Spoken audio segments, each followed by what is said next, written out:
The Lord be with you. A reading from the Holy Gospel according to John.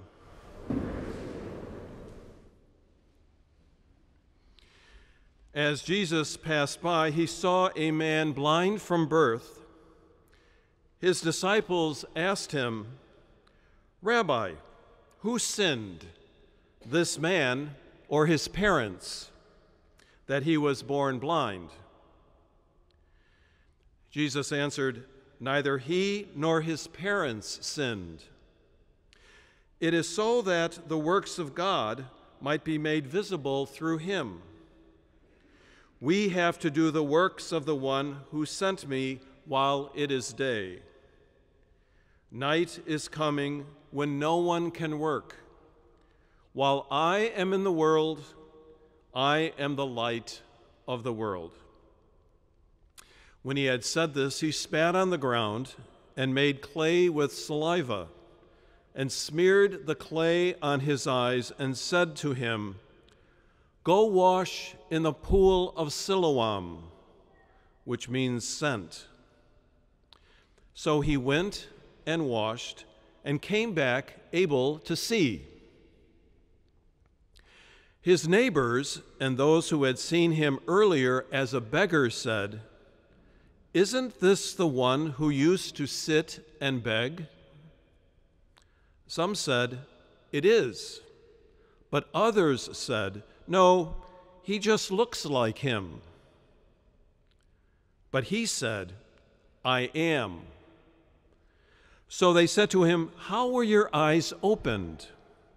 He replied, "The man called Jesus made clay and anointed my eyes and told me, 'Go to Siloam and wash.' So I went there and washed and was able to see." And they said to him, "Where is he?" He said, "I don't know." They brought the one who was once blind to the Pharisees. Now Jesus had made clay and opened his eyes on the Sabbath. So then the Pharisees also asked him how he was able to see. He said to them, "He put clay on my eyes, and I washed, and now I can see." So some of the Pharisees said, "This man is not from God, because he does not keep the Sabbath." But others said, "How can a sinful man do such signs?" And there was division among them. So they said to the blind man again, "What do you have to say about him, since he opened your eyes?" He said, "He is a prophet." Now the Jews did not believe that he had been blind and gained his sight until they summoned the parents of the one who had gained his sight. They asked them, "Is this your son, who you say was born blind? How does he now see?" His parents answered and said, "We know that he is our son and that he was born blind. We do not know how he sees now, nor do we know who opened his eyes. Ask him. He is of age. He can speak for himself." His parents said this because they were afraid of the Jews, for the Jews had already agreed that if anyone acknowledged him as the Christ, he would be expelled from the synagogue. For this reason, his parents said, "He is of age. Question him." So a second time they called the man who had been blind and said to him, "Give God the praise. We know that this man is a sinner." He replied, "If Jesus is a sinner, I do not know. One thing I do know is that I was blind and now I see." So they said to him, "What did he do to you? How did he open your eyes?" He answered them, "I told you already, and you did not listen. Why do you want to hear it again? Do you want to become his disciples too?" They ridiculed him and said, "You are that man's disciple. We are disciples of Moses. We know that God spoke to Moses, but we do not know where this one is from." The man answered and said to them, "This is what is so amazing, that you do not know where he is from, yet he opened my eyes. We know that God does not listen to sinners, but if one is devout and does his will, he listens to him. It is unheard of that anyone ever opened the eyes of a person born blind. If this man were not from God, he would not be able to do anything."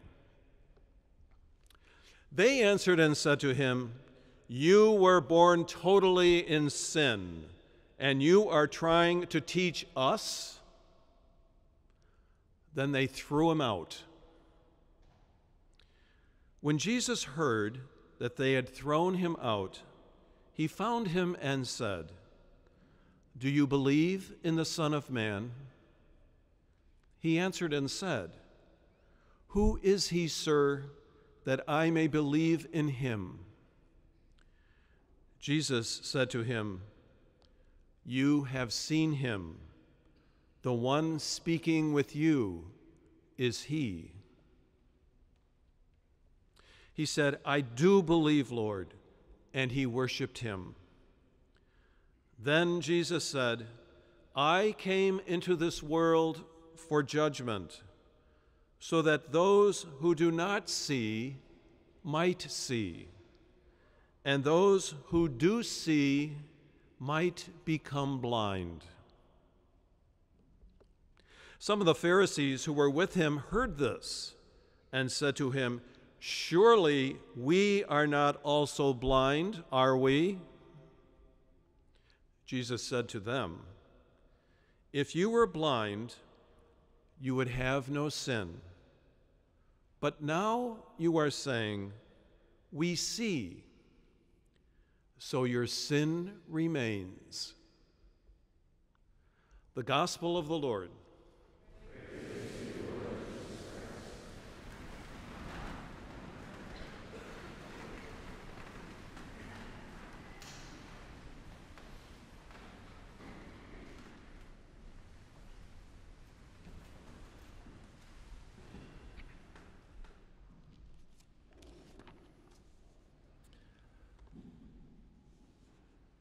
What if you woke up tomorrow and could really see?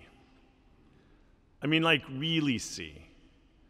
So clearly could you see that you'd get this sensation that everything you'd ever looked at before was just darkness. But today, you saw all kinds of new things, felt all kinds of new things, almost as if you'd never seen anything before. As though all you ever used to know was utter blindness. I wonder if that's not what Lent is supposed to be to Easter, what suffering and death look like in the face of resurrection. But even more than that, I wonder if what that blindness is to new sight is what our lives are all too often up against what they could be.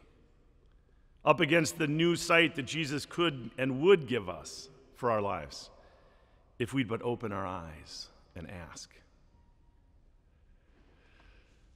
I live with the good men of Alumni Hall here on campus. I'm on the 3rd floor, and I have this enormous bay window that faces east over the main circle toward the law school. If it's not during a season of the year when it's still dark in the morning when I leave my room, which is a really long season here in South Bend, I get to enjoy in the early morning the most spectacular sunrises. Watching these sunrises are as close as I can come to this new sight that I'm talking about. You know how watching a sunrise is so much more than a visual experience? More than just seeing that enormous, bright, fiery orb gradually rising in the distant east. You can literally feel the warmth of the sun's rays as they flood the space around you. You can hear the sounds of the world waking up and gradually coming to life. Sunrise is a total sensory experience, and as the sun rises higher in the sky, the world gradually and literally wakes up and comes to life. Today, on this glorious Laetare Sunday, in this beautiful gospel, Jesus reveals himself as that rising sun, that new sight, the light of the world that brings us to life. When the light of the world shines on the man born blind, he gradually awakens to the fullness of life. In his fully awakened state, he makes a clear and conscious choice to be faithful to Jesus. Of course, this clear choice for Jesus gets him into some trouble with the people who aren't so excited about seeing these new things that he can see and about the new things that God is doing in his life. The Pharisees try to convince him that his choice is misguided. They even put the poor guy on trial. And when he refuses to deny his experience of God, an experience that just doesn't quite fit the status quo, they expel him from the synagogue. But why? What could be so dangerous about a man who was touched by Jesus and now could see? Well, it seems like his revelatory experience, his clear choice for Jesus, threatens their comfort somehow, their security and their power. And they are too stuck in their self-glorifying legalism and in their deep insecurity to recognize the new things that God is doing in Jesus, or at least recognize them without feeling threatened. But not the man born blind. He is free to be completely loyal to the reality he experiences, even in the face of expulsion from his own community. He's free to respond to the new things that God is doing and revealing.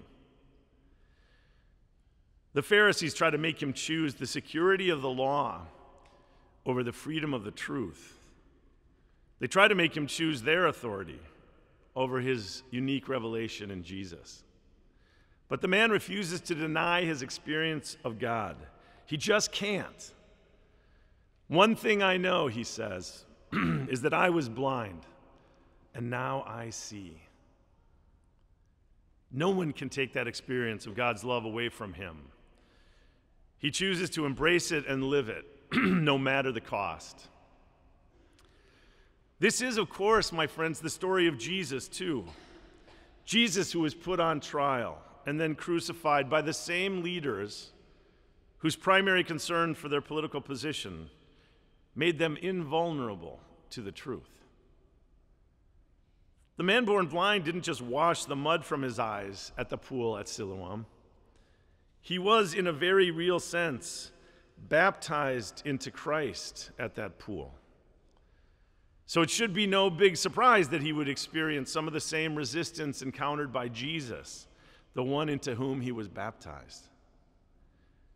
It's not uncommon for the truth to be resisted by those who cling to power, so much so that they co-opt God's law to serve their own personal interests and insecurities.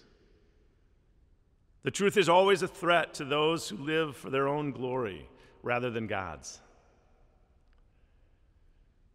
Christ is the rising sun, and through him the man born blind is given new sight. The Pharisees, though, refused the light, seeing only according to their old ways. I wonder, how is our sight? Friends, our Lenten liturgies and religious practices are all, in some sense, intended to lead us to the pool at Siloam and to the one who can open our eyes. Baptism is, of course, the beginning of God's bringing us to that pool and into the light by which we can both see who we really are and how we are to walk with our God. And our whole lives, our whole walk, is a response to those baptismal promises that were once made by others for us and are now our promises. In John's gospel, generally, to see Jesus in faith is to see and hear more clearly who we really are. It's often thought that if a person is blind, then the sense of hearing improves. The truth is, the hearing stays the same. It's the listening that improves. Listening, or attentiveness, is a reliance on a different sense that there is something there. And you not only know it, but you really see it. In today's particular passage from John's Gospel, the man born blind saw a caring interruption in his life. He relied on his hearing to hear Jesus say that he was the light of the world. And this light, it would illumine the man and the world around him and give him new sight. In that light, he comes to know who he really is. Not a blind man, but a man who washed away his natural human blindness to the presence of God and who now walks in newness of life. As St. John says in his first letter, all that came to be had life in him, and that life was the light for all. Friends, we who are baptized into Christ and brought to life by his light, well, we stand the chance of facing some of the same trials of the man born blind. But those trials will amount to little if we can walk in the newness of life that this new sight gives us. During these Lenten days, as we walk through the darkness of Jesus' suffering and death, and the darkness of a world so often in need, let's pray that our Lenten journey will bring us to the true light of Easter. And let's make a new commitment to walk as children of light, helping Christ to illumine our world through our own compassion and welcome and love and service. Along the way, as surely as the sun rises in the morning, Jesus will stand by us in our fidelity to the new things he is revealing. I am praying for you and for your new sight. Please pray for me and mine too.